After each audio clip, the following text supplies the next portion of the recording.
जय श्रीमन नारायण, जय श्री राम। बड़े ही दुर्भाग्यपूर्ण बात है, आप सबको भी ज्ञात होगा कि बिहार के शिक्षा मंत्री चंद्रशेखर जी द्वारा ये वक्तव्य आया है कि श्री रामचरितमानस जो है समाज में नफरत फैलाने वाला ग्रंथ है, जिसमें स्त्रियों का अपमान किया गया है, जाति पात को लेकर के भेदभाव किया गया है। और उन्होंने उस दीक्षांत समारोह में एक चौपाई का जिक्र किया।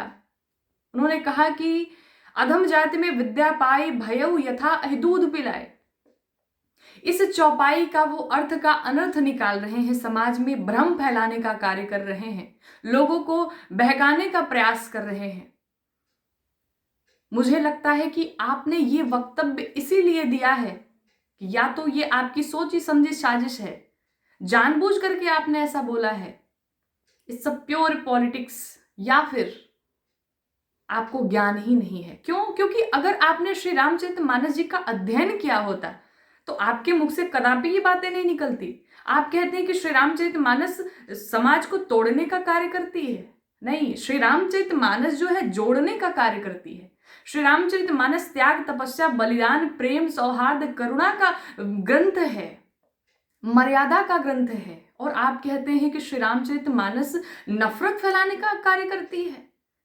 मुझे लगता है आपको ज्ञान नहीं है। और आप जिस चौपाई का जिक्र कर रहे हैं, कम से कम आदरणीय, आपको पढ़ना चाहिए। आप एक बार अध्ययन कर लेते कम से कम कि ये चौपाई कहाँ लिखी गई और कहाँ कहा जा रहा है, कहाँ बोला जा रहा है, कौन कह रहा है, कौन बता रहा है, कौन किससे कह रहा है, किसके विषय में बात कर रहा है। आपको इस बात की जानकारी अवश्य होनी चाहिए।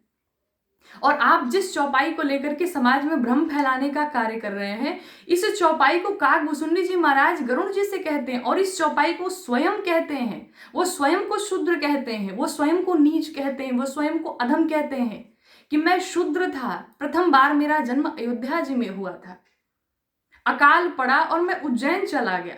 ये काकभूसुंडी जी महाराज कहते हैं कि मैं उज्जैन चला गया, वहां पर मुझे एक ब्राह्मण देवता ने शरण दिया, मुझे अपना शिष्य बनाया। मैं भगवान शिव का बड़ा भक्त था, लेकिन मैं भगवान राम की, अन्य देवताओं की बड़ी निंदा करता था, बहुत निंदा किया करता था। लेकिन फिर भी ब्राह्मण देवता ने मुझे अपना शिष्य बनाया, मुझे मंत्र दिया, मुझे दीक्षा प्रदान की।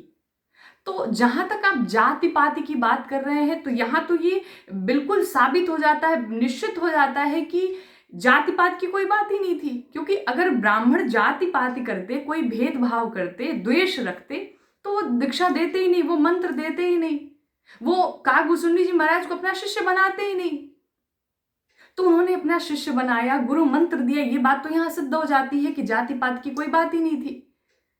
उसके पश्चात काकभूसुंडी जी कहते हैं कि मैं बार बार सबका अपमान करता रहा, भगवान राम का अपमान करता रहा, लेकिन बार बार मेरे गुरुजी मुझे समझाते रहे कि ऐसा नहीं, तुम्हें ऐसा नहीं करना चाहिए, तुम्हें ऐसा नहीं बोलना चाहिए। वो बार बार मुझे समझाते रहे और मैं बार बार अपमान करता गया और वो बार बार मुझे क्षमा करते गए।